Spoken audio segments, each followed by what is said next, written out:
Mukunda jewellers మొట్టమొదటి factory outlet ఇప్పుడు కూకట్పల్లి, కొత్తపేట్, సోమాజిగూడ మరియు ఖమ్మంలో.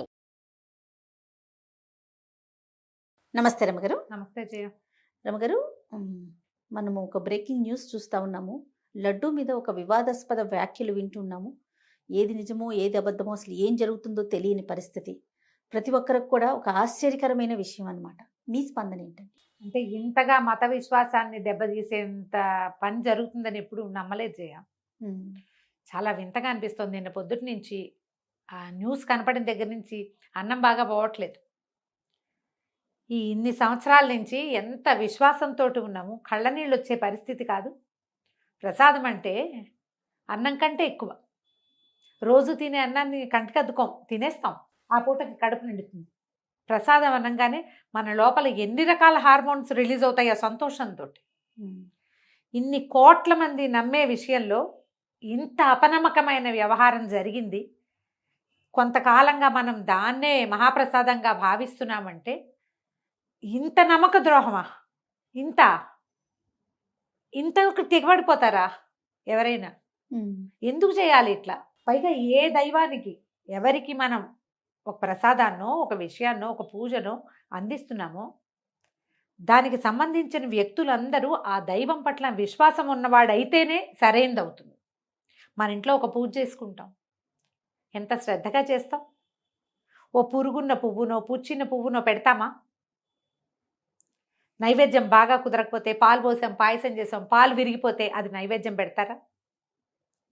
ఒక బాగుండని వస్తువుని మీరు నమ్మే దైవానికి చూపిస్తారా? చూపించినప్పుడు ఇప్పుడు ఇది సరైంది కాని వస్తువుని దైవానికి చూపించి అది ప్రజలందరికీ ప్రసాదంగా పంచటానికి ఎంత గుండె కావాలి? ఆ గుండె ఎంత తప్పుడుది కావాలి? అవతల వాళ్ళ నమ్మకాన్ని ఇంత దెబ్బతీయకూడదేమో అనిపిస్తోంది. ఒక వ్యక్తులు ఒకళ్ళు వీళ్ళు అని పేర్లు పెట్టలేకపోతాం జయ. ప్రతి వాళ్ళు నిబద్ధతతోటే పనిచేయాలి.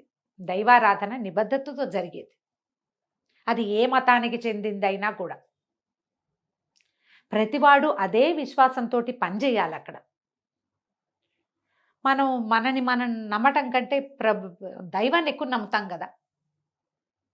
నమ్ముతామా? అంతే కదా. మరి ఇప్పుడు ఆయన ప్రసాదము ఆయన దగ్గర నుంచి ఇది వెనక్కి తిరిగి మన చేతికి వచ్చిందంటే చాలామంది తలస్నానం చేయకుండా తిరుమతి ప్రసాదం తీసుకోరు. తిరుపతి నుంచి తెచ్చుకున్న ప్రసాదాన్ని దేవుడి దగ్గర పెట్టి కానీ ఇంకొకళ్ళకి ఇవ్వరు.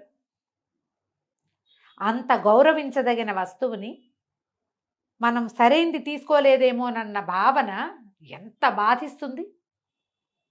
ఇంత బాధకి కారణమైన వాళ్ళు సరిగ్గా ఉండగలరా అసలు? ఇంతమంది మన దుఃఖం కష్టం అంతా ఇప్పుడు ఇన్ని సంవత్సరాల నుంచి ఇలాంటిది ఏదో జరుగుతోందంటే ఇన్ని సంవత్సరాలు మనం ఎన్నిసార్లు తిరుమల వెళ్ళాం, ఎన్నిసార్లు ఆ లడ్డూ ప్రసాదాన్ని మనం తెచ్చుకుని తిన్నాం, మనం అందరికీ పంచిపెట్టాం. ఎవరెవరో 2 లడ్డూలు తెచ్చినా తలా ఒక చిన్న చిన్న పొట్లమైనా ఇస్తాం కదా. ప్రసాదం అంటే చెప్పులు విప్పి కళ్ళకద్దుకుని తింటాం కదా. అన్నం కూడా చెప్పులేసుకుని తినేస్తున్నాం మనం. అవును, దేశమంతా కూడా బఫేలకు వెళ్తున్నాం, హోటళ్ళకి వెళ్తున్నాం. కానీ ప్రసాదాన్ని బూట్లతోటి అపరిశుభ్రమైన చేతులతోటి ఎవరైనా తీసుకుంటారా? అంత శ్రద్ధగా చేయవలసిన దాన్ని అదే శ్రద్ధతోటి అందించడానికి ఏ సంస్థ అయినా ఎందుకు ప్రయత్నం చేయకూడదు? ఎందుకు చేయలేదు? భారతదేశం కాదు, ప్రపంచంలో ఉన్న అందరు భక్తులు ఈ సంస్థలని ప్రశ్నించాలని ఉంది నాకు. ఇంత నమ్మక ద్రోహం చేస్తారా? భగవంతుడి పట్ల నమ్మకాన్ని తీసేయటమే కదా ఇది. ఇంత లోపల దెబ్బ కొట్టచ్చా? నువ్వు వీపు మీద 2 దెబ్బలు కొడితే పోతాయి. ఇది ఆత్మలో కొట్టే దెబ్బలు ఎట్లా పోతాయి? నమ్మకం మీద, విశ్వాసం మీద కొట్టే దెబ్బ పోతుందా?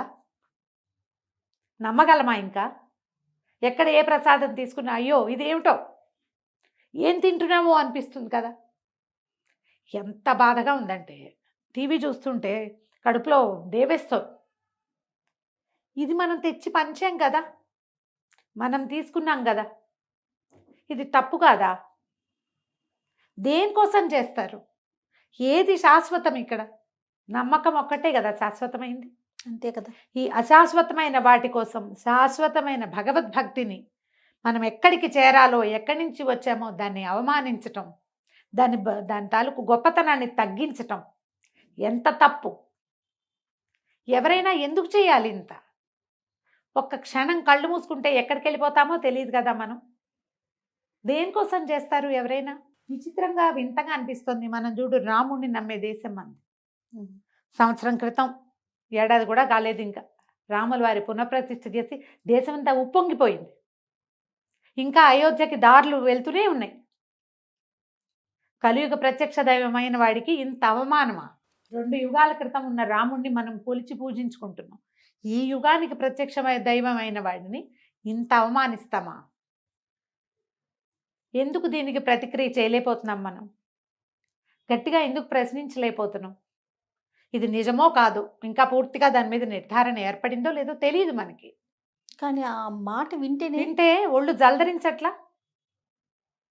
దుఃఖం కష్టంగా ఉంది జయ. మన నాన్నని నాన్న కాదంటే ఎలా ఉంటుందో, మన ప్రసాదాన్ని అది సరైంది కాదంటే అలాగే అనిపిస్తుంది నాకు.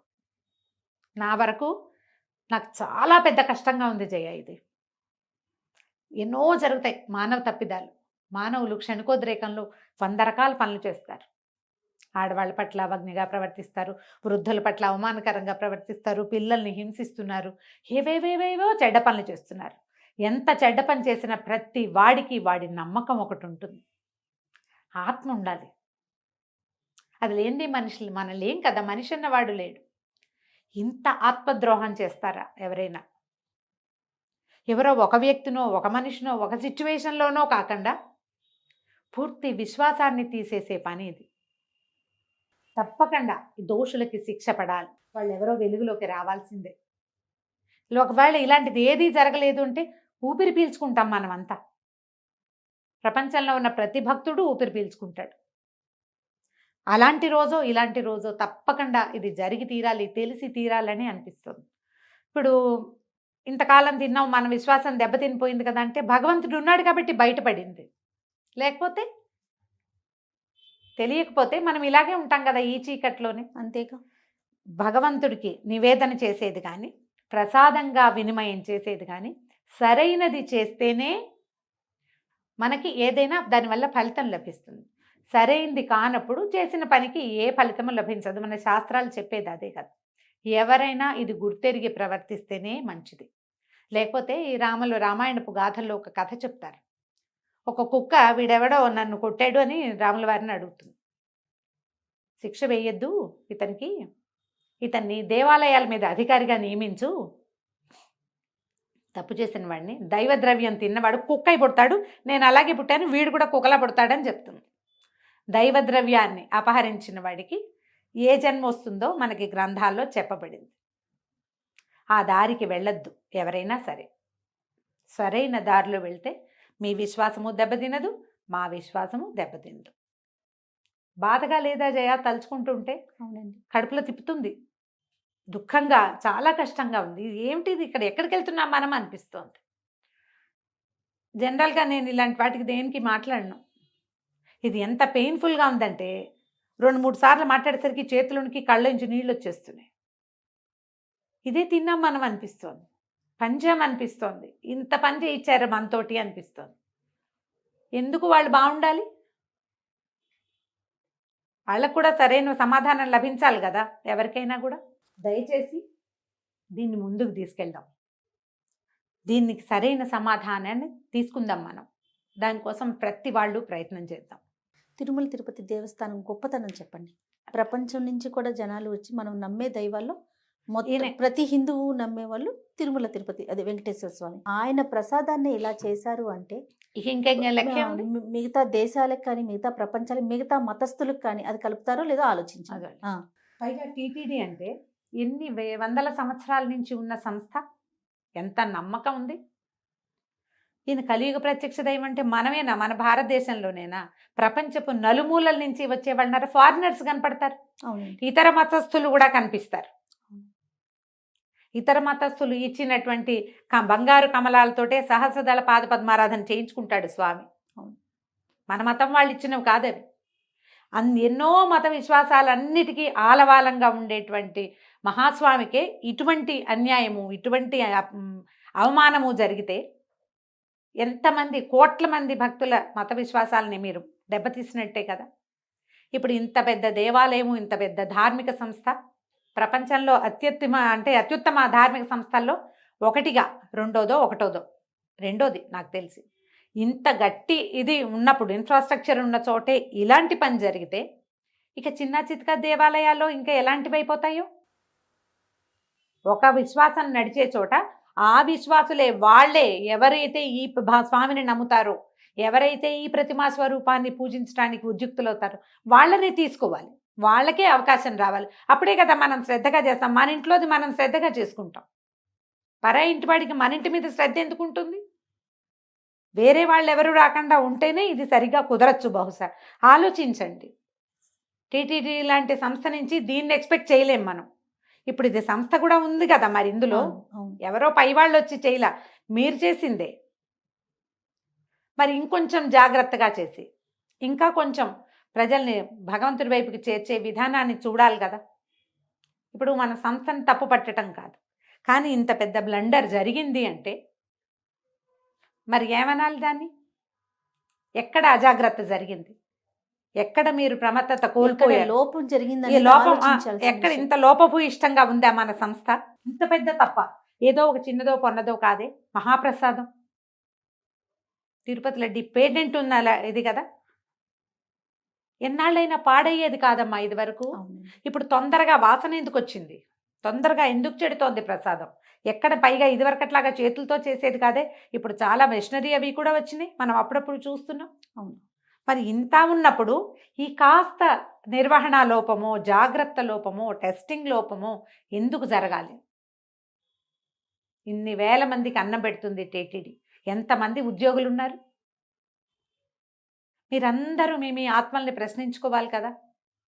ఇప్పుడు మేమందరం ప్రశ్నించుకుంటున్నాం, భక్తులందరూ ప్రశ్నించుకునే పరిస్థితి వచ్చింది. ముందు సంస్థ మీద ప్రశ్నలు ఏర్పడి సంస్థాగతమైన మార్పులు ఏవైనా సరైనవి చేస్తే ఇలాంటి పొరపాట్లు జరగకుండా ఉంటే, విశ్వాసాన్ని దెబ్బతీసే ప్రయత్నం చేయకండి.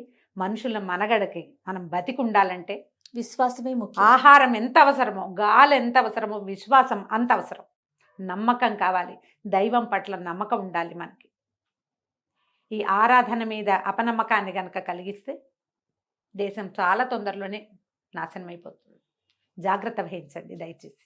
నమస్తే రమగారు. నమస్తే జయ.